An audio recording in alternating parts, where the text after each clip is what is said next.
ہمارے ذمہ لگائی ہے اس کے مطابق ہم چلانے کی کوشش کر رہے ہیں۔ ہماری یہ ڈیوٹی نہیں کہ کسی کو زبردستی طور پر کہیں ہمارے عقیدے میں آ جاؤ، ہماری یہ ڈیوٹی نہیں زبردستی پکڑ کے لے آیا تم مسجد میں آ جاؤ، ہماری ڈیوٹی نہیں کہ دین کے معاملے میں اس کی ذاتی تعلقات کی وجہ سے اسے نشانہ بنا کر اسے ذاتیاتی اٹیک کی جائے، یہ ہماری بس کی بات نہیں ہے اور نہ ہی ہمیں شریعت حکم دیتی ہے۔ ہمارا صرف کام یہ ہے، قرآن کہتا ہے وَمَا عَلَيْنَا إِلَّا الْبَلَاغُ، تم نے بات آگے پہنچانی ہے، صرف لوگوں کے کانوں کے دروازوں تک آواز تم نے پہنچانی ہے، یہ تمہارے ذمہ فرض بھی ہے، قرض بھی ہے۔ تو ہماری یہ کوشش ہے اور نوکری ہے جو اللہ اور اس کے حبیب نے لگائی ہے کہ تم لوگوں کو حق کی بات بتاؤ، سچی بات بتاؤ، کھری بات بتاؤ۔ اگر اس سچ میں تمہارا والد ناراض ہوتا ہے تو کوئی بات نہیں، اگر اس سچ بتانے میں تمہاری والدہ ناراض ہوتی ہے تو کوئی بات نہیں، تمہارے ماموں ناراض ہوتے ہیں تو کوئی بات نہیں، تمہارے چچا ناراض ہوتے ہیں تو کوئی بات نہیں، خاندان والے ناراض ہوتے ہیں تو کوئی بات نہیں، آل اولاد رشتہ دار محلے دار برادری دار ناراض ہوتے ہیں تو کوئی بات نہیں۔ ناراض نہ ہو تو نہ ہو، کون نہ ہو؟ یا رب کی ذات ناراض نہ ہو یا رب کا حبیب ناراض نہیں ہونا چاہیے۔ یہ دو ذاتیں ہیں، یہ راضی ہونی چاہیے، ناراض نہیں ہونی چاہیے۔ رہ گئی بات آل و اصحاب کی، تو ظاہری بات ہے جو رب اور رسول پہ راضی ہوگا اور ان دونوں پہ بھی وہ راضی ہوگا، وہ راضی ہو جائے گا۔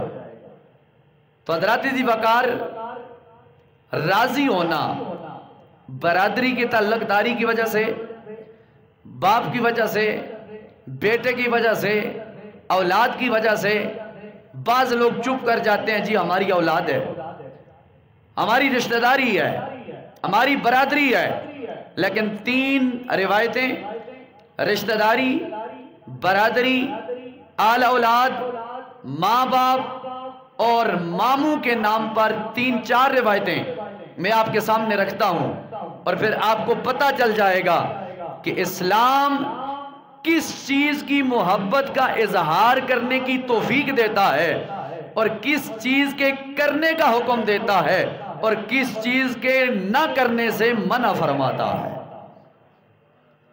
اب سنیں، میں نے بات کہی جب مسئلہ اسلام کا آ جائے، جب مسئلہ ایمان کا آ جائے، نہ برادری، نہ رشتہ داری، نہ محلے داری، نہ عز اقربا، نہ وڈیری، نہ جناب والا کوئی اور چکر دیکھا جائے گا، اس میں اگر دیکھا جائے گا تو رسول اللہ کے دین کو دیکھا جائے گا۔ بیٹا اور باپ کی نسبت بڑا عظیم رشتہ ہے، ایک باپ اور ایک بیٹے کی بات میں دلائل کے ساتھ آپ کے سامنے کرنا چاہوں گا۔ جب بات آئے گی ہمارے نبی کی ذات کی تو بیٹا اور باپ جدا ہو سکتے ہیں، کس بات پر؟ فرما برداری اور نافرمانی پر۔ نام ہے یادگار زمانہ، خلیفہ بلا فاصل، تاجدار صداقت، صداقت کا بادشاہ، صدیقہ بنت صدیق، عائشہ صدیقہ کا بابا، صدیق اکبر، پاک نبی کی بارگاہ ہے، تشریف لائے، چہرے پہ آثار، چہرے پہ رنگ بدلا ہوا نظر آیا۔ آقا کریم مدنی نے پوچھا میرے ابو بکر بات کیا ہے؟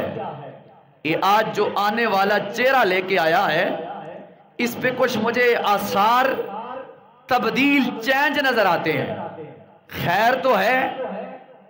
صدیق اکبر بولنے لگے، اپنی کہانی اپنی زبانی سنانے لگے۔ کیا منظر ہوگا جب محبوب کا محب سامنے ہوگا، صدیق کا آقا سامنے ہوگا، کملی والا کرے سلام، کملی والا کرے سوال، جواب دے صدیق اکبر، فرمایا میرے پیارے پہلے بھی آتا تھا لیکن چہرے پہ ایسی اداسی ایسی پریشانی نظر نہیں آئی.